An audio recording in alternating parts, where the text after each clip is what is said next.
Welcome to Too Fond of Books. My name is Janelle, and this is National Funeral Directors and Morticians Recognition Day, March the 11th, and that gave me an idea for a video. But first, I need to show you the book that I found that matched the prompts from yesterday's game of M&M manuscript matchup. So for that game, that round, we needed to find a book that was set in Europe and that had a professional detective. And so I'm going with Rebus from the Ian Rankin series. This is Saints of the Shadow Bible. Rebus, saint or sinner. I love this series. Rebus is such a great detective. He's a detective in Edinburgh, on the Edinburgh police force. And yeah, so I realized that this is in Scotland, but when I made the setting location, the locations, I made them purposely really broad because I wanted to try and include everywhere. So yeah, this is the one that I'm going for. I love Rebus books, and I really enjoy the way that Ian Rankin writes his stories. So this is my pick. So stay tuned to the end of the video and we will play another round of the M&M manuscript matchup game. So, what was the idea that National Funeral Director and Mortician Recognition Day gave me? I'll tell you. It gave me the idea of looking at whether or not there were any books about funeral directors or morticians that were in the mystery genre, because I got to thinking that would be a really great job, a really great setting for a mystery. So even if you have a detective in the stories, the person who works at the funeral parlor, for example, may be an amateur sleuth. I just thought that would be such a great setting. I wonder if there are very many books out there. And right away I thought of a series that I really enjoy, and this is the Lady of Ashes series by Christine Trent. This is a series that is set in Victorian England, and the main character is Violet Harper. And what makes this series so fascinating is that Violet is an undertaker. And in Victorian times, women weren't expected to have jobs like that. But in this series, she is married, but she's the Undertaker, not her husband, and so it makes it really interesting. This is a great series that I really enjoy. This one, A Grave Celebration, is, let's see, this is the 6th so far in the series. The first one in the series is called Lady of Ashes. So yeah, check that one out if you like a good historical mystery. In this one, Violet Harper is an undertaker.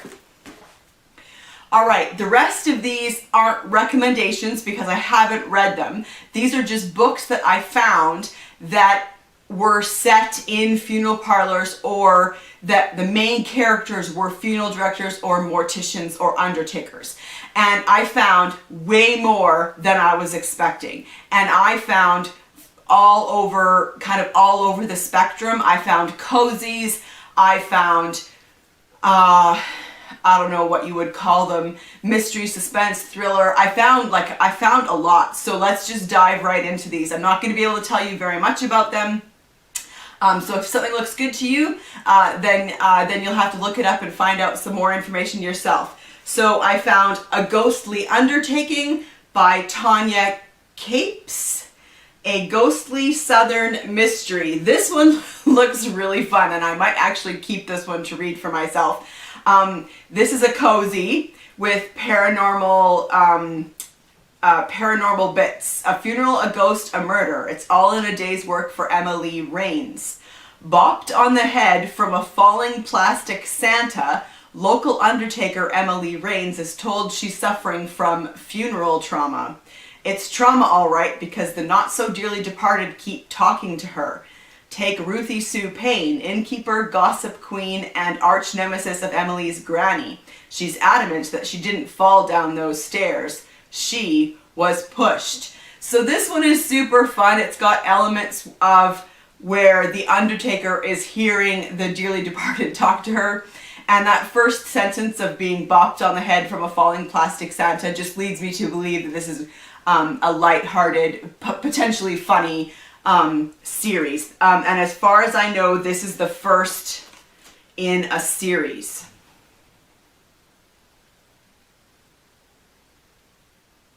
Yeah, next one is A Ghostly Grave. Okay, and then I found this is a historical mystery called Last Rites by Barbara Nadel, and it's the winner of the CWA Silver Dagger Award. This is also one that caught my eye that I'm going to read myself. Oops. That I'm going to read myself. How deeply can you bury a crime?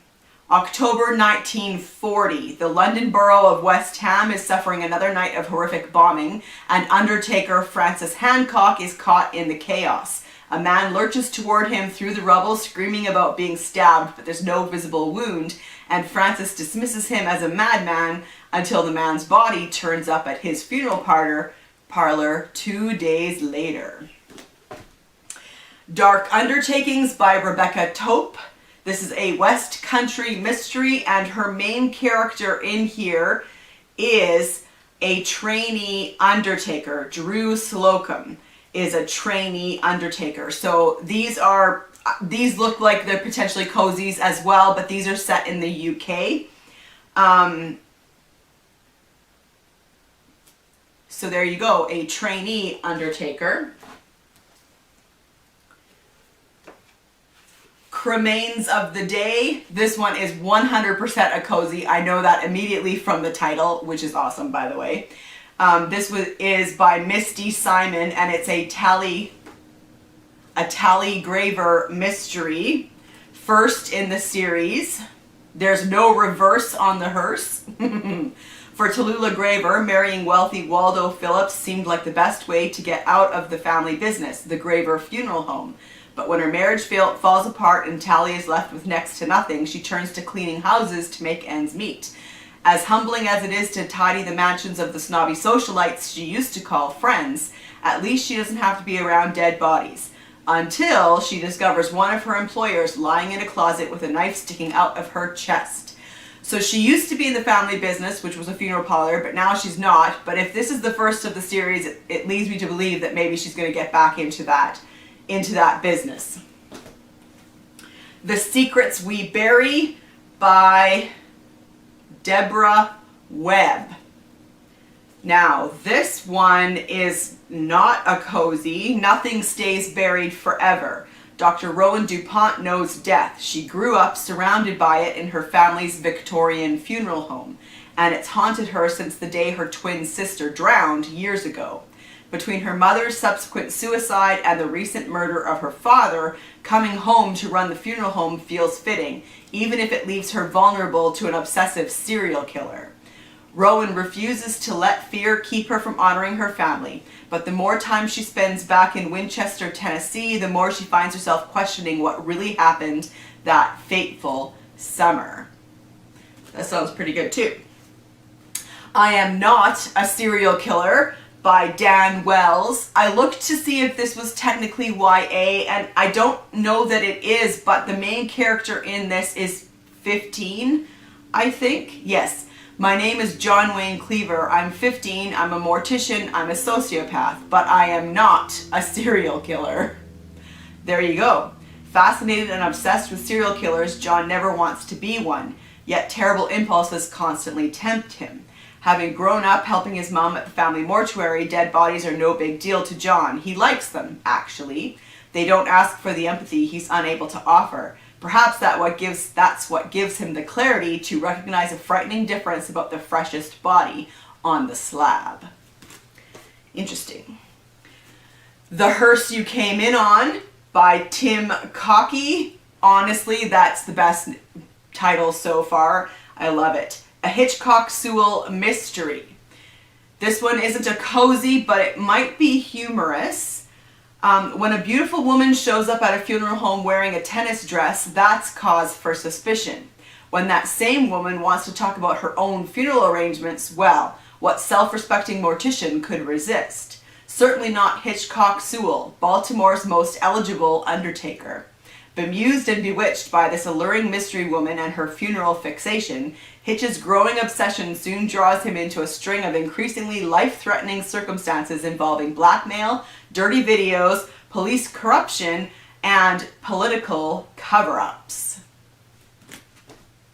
And then Stephanie Bond's Body Movers. This is the first in a series. And this one is interesting because the main character is not a funeral director or a mortician, but she's a body mover.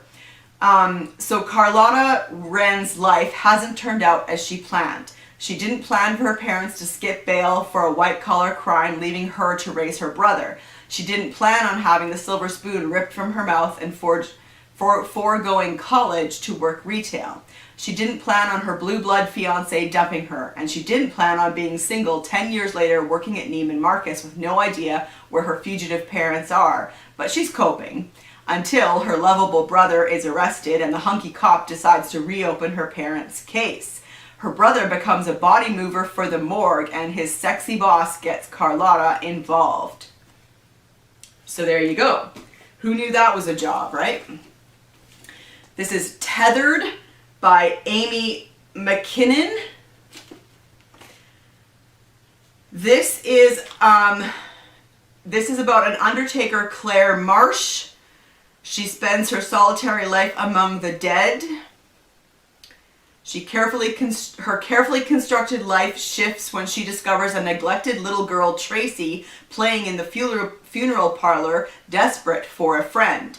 It changes even more when Detective Mike Sullivan starts questioning her again about a body she prepared 3 years ago, an unidentified girl found murdered in a nearby strip of woods. Unclaimed by family, the community christened her Precious Doe. When Clara and Mike learn that Tracy may be involved with the same people who killed Precious Doe, Clara might choose between certain loneliness and the perils of binding one's life to another. Interesting. This one was intriguing, and I'm totally going to keep this one to read. Woman of the Dead by Bernhard Aichner. This has been translated into English by Anthea Bell. The main character is from Austria, and this is his first book to be translated into English. For the past 8 years, Blum has had a good life, a life that masks the terrible secrets of her past. She's a successful undertaker, a doting mother, and the loving wife of a decorated police officer. Then in one devastating moment, a hit and run changes everything. As Blum's grief over the death of her husband Mark overwhelms her, only her 2 little girls can drag her back to the land of the living. One day, while packing up Mark's office, Blum discovers a recorded conversation from a case he was investigating, and soon she learns that his death was no accident. This one is interesting because it's a book about vengeance, and so yeah, it sounds really good. Crossroad by W.H. Cameron. On a desolate road in the Oregon high desert, an apprentice mortician stumbles upon a horrific car crash and into a vortex of treachery, long-buried secrets, and growing menace. Yeah, that sounds good. Shot in Detroit by Patricia Abbott. This is about Violet Hart, who is a photographer, but her lover is a Detroit mortician. So that's how this one is part of this. She's nearly 40. She's aware that the time for artistic recognition is running out. When her lover, a Detroit mortician, needs a photograph of a body, Violet agrees to take the picture. The photo is an artistic success, and Violet is suddenly energized by the Baroque subject matter. She persuades her lover to allow her to take pictures of other clients, eventually settling on photographs of the bodies of young black men. When Violet's new portfolio is launched to great fanfare, she quickly agrees to produce more pictures on an impossibly short deadline, confident that bodies are commonplace in Detroit and her unfettered access to a prominent mortician. Yet as her art bleeds into life, Violet begins to lose herself in the process, and the consequences could be deadly. The Undertaker's Daughter by Sara Blaedel.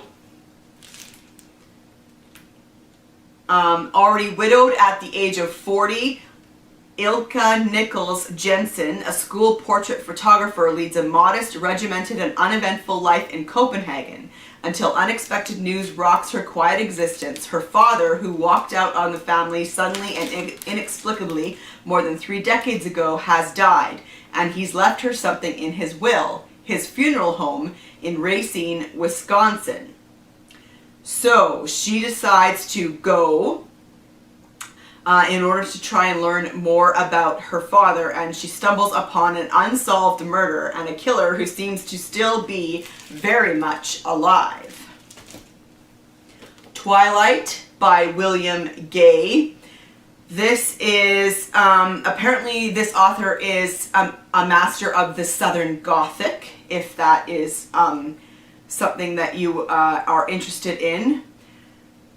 This is an unforgettable story about a perverse undertaker who won't let the dead rest. Obsessed with avenging his late father's despoiled burial, teenager Kenneth Tyler must outrun a convicted murderer through an eerie, timeless backwoods filled with tangled roads, rusted machinery, and eccentric characters. The Last 4 Days of Paddy Buckley by Jeremy Massey. This one is set in Dublin, a dark and unexpected novel about a Dublin undertaker who finds himself on the wrong side of the Irish mob. A Dark Matter by Doug Johnstone. Meet the Skelfs, a well-known Edinburgh family, proprietors of a long-established funeral home business and private investigators. When patriarch Jim dies, it's left to his wife Dorothy, daughter Jenny, and granddaughter Hannah to take charge of both businesses, kicking off an unexpected series of events.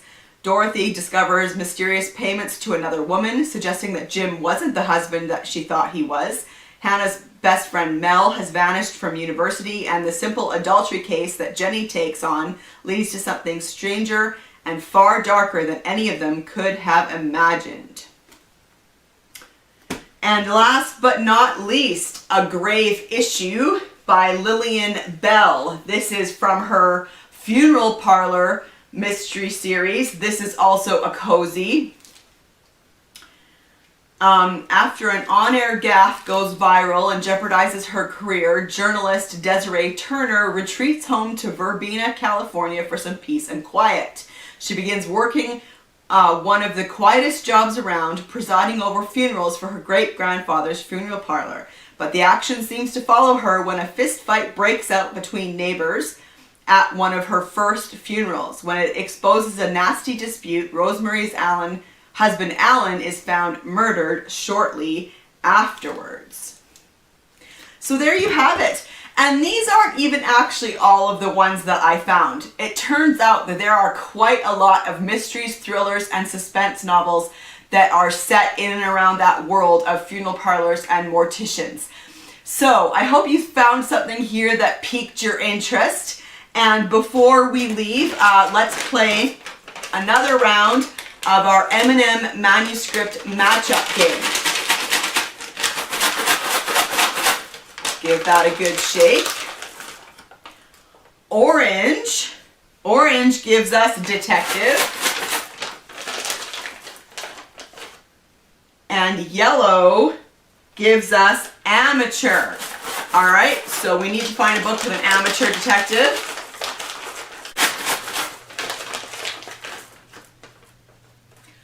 All right, blue gives us setting.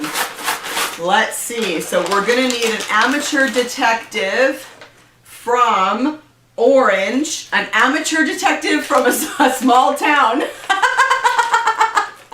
Well, that will be an easy one for all of us. So let me know what book you find that has an amateur detective in a small town, and I will see you for another video soon. Bye.